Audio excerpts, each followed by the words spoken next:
teman-teman, kembali lagi bersama kita. Dan di sini kita akan ngerjain tugas dari dosen kita, yaitu Bu Sugana Makul, Psikologi Pendidikan. Jadi perkenalkan dulu, nama aku Sana Dewi Rahmawati dari Prodi PKO Angkatan 24, dan teman saya Masa Arista dari PKO Angkatan 2024. Oke, di sini kita kedatangan bintang tamu spesial. Bisa memperkenalkan diri? Oke, mungkin sebelumnya perkenalkan, nama saya Yongki Darmawan, mahasiswa dari Pendidikan Jasmani Sekolah Dasar. Dan mungkin di sini saya akan menjadi narasumber dari mbak-mbak di sini. Langsung lanjut ke pertanyaan. Jadi nih, kan kemarin Mas Yongki sempat ngajarin anak-anak SD ya? Ya, betul. Di situ posisinya Mas Yongki ini kan jadi guru Gen Z. Nah, menurut Mas Yongki sendiri nih, guru Gen Z itu punya ciri khas yang paling kelihatan nggak dari kayak dibanding guru-guru yang sebelumnya, kayak guru-guru milenial gitu?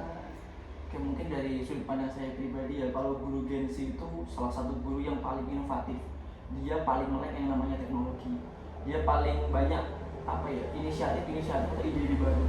Jadi guru-guru Gen Z itu nggak pernah kehabisan akal kita banyak sekali yang Gen Z. Tapi untuk guru Gen Z itu sendiri ada kelemahan yang membedakan dengan guru milenial. Contohnya guru Gen Z itu karena keseringan melihat tutorial, melihat video-video yang mungkin jadi inspirasinya itu, jadi rencana mereka mengajar itu terstruktur. Nah, saat di lapangan nanti kalau rencana mereka tidak terstruktur, tidak sesuai dengan rencananya, otomatis dia kehilangan fokus dan bahkan kadang mengajarnya jadi nggak sesuai. Beda sama guru milenial. Guru milenial itu biasanya mereka kan dilatih di lapangan langsung. Dia pokoknya terjadi masalah, terjadi benturan atau bahkan tidak sesuai dengan strategi, dia udah siap. Beda sama guru Gen Z, mungkin itu kesiapannya sih, lebih dari persiapan dan persiapannya. Jadi emang kurang persiapan gitu ya kalau guru Iya, Gen Z ya? guru Gen Z terlalu mungkin terstruktur banget. Dia nggak yang mempertimbangkan apapun yang terjadi di lapangan. Entah itu mungkin siswanya rewel, siswanya ada yang sakit, pingsan, mereka nggak mempertimbangkan itu. Jadi mungkin persiapannya kurang kalau untuk guru Gen Z biasanya. Terus kalau kan Gen Z itu kan lebih dikenal lebih suka hal-hal yang instan, terus juga gampang bosen ya. Itu ngaruh nggak dari cara ngajar Mas Yongki ke murid-murid tersebut? Kalau untuk dibilang bosen sih, emang saya pribadi orang yang gampang bosen, terutama kalau sampai mengajar dengan pembelajaran yang berulang-ulang, contohnya bermain dengan permainan yang tetap berulang-ulang. Saya gampang bosen, makanya saya cenderung sering lihat di YouTube, di TikTok ataupun di Instagram untuk mencari referensi baru, supaya saya pribadi mengajar itu tidak bosan, supaya saya bisa mengajarkan dengan semangat, supaya kalau saya semangat otomatis siswa saya juga semangat. Nah, makanya itu saya mungkin karena bosan itu saya lebih sering lihat tutorial supaya saya sendiri ada ide supaya saya tidak bosan gitu. Terus kalau Mas Yongki sendiri tuh lebih suka ngajar yang santai dan merangkul anak-anaknya, atau yang kayak tegas banget gitu sama anak-anak? Nah, di sini kan saya ngajar SD. Mungkin kalau untuk SD itu anak-anaknya suka yang lebih fleksibel, supaya yang lebih santai. Kalau saya kebanyakan marah-marah, mungkin malah bukannya anak-anak paham, tapi malah takut. Nah, makanya saya lebih suka gaya mengajar yang santai.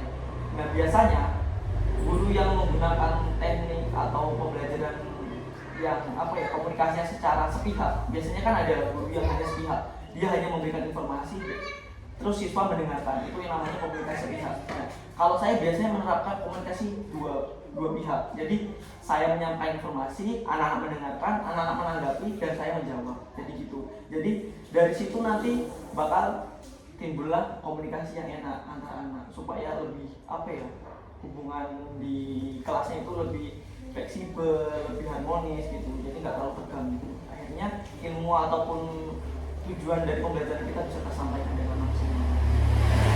Jadi lebih enak santai gitu.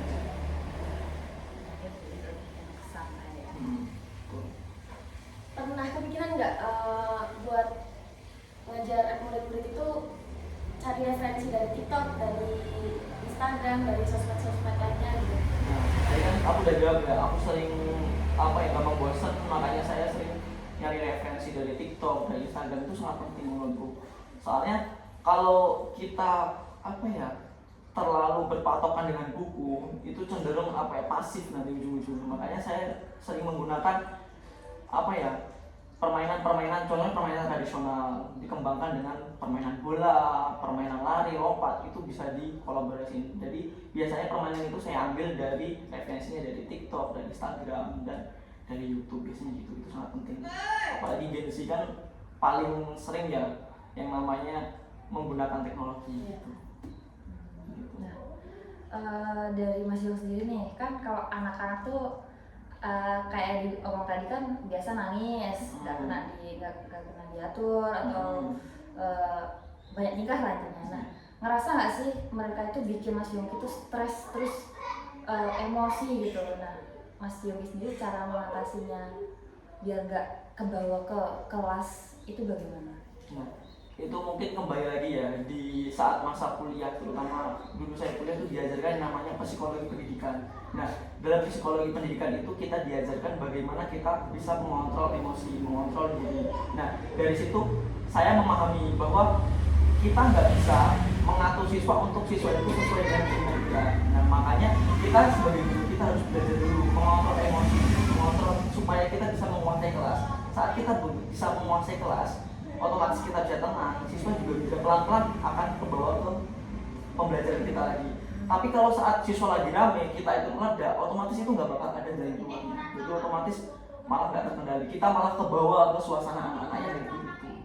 Makanya itu pentingnya psikologi pendidikan supaya kita bisa mengontrol situasi di dalam kelas gitu.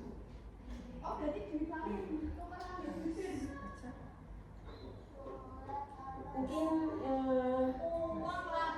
itu aja sih. Ini harapan dari Mas Yongki buat guru olahraga Gen Z ke depannya itu apa sih? Nah, mungkin ya guru Gen Z itu cenderung banyak omong tapi kurang aksi gitu. Ciri-ciri guru Gen Z. Kurang aksi. Ya, banyak guru Gen Z itu yang malas gerak. Dia cuma bisa ngomong-ngomong, nyuruh tapi gak gerak. Nah, pesan saya mungkin di harapannya untuk guru Gen Z ke depannya sih, sebelum meminta siswa untuk melakukan gerakan, jadi kita sebagai guru harus lebih pandai, atau dalam arti kita bisa menyontohkan hal yang baik dulu. Nah, berarti paham yang Bapak di sini ya. Pokoknya sebelum kita mengajari seseorang, kita harus paham dulu apa yang akan kita ajari supaya ilmu itu bisa dipahami oleh siswa atau siswi kita. Itu mungkin pesan saya gitu untuk guru Gen Z untuk lebih aktif lagi gitu. Nah, ini adalah suara dari Mas Yongki selaku orang yang pernah menjadi guru Gen Z. Sekian dari saya dan Masa. Terima kasih. Sampai jumpa. Sampai jumpa.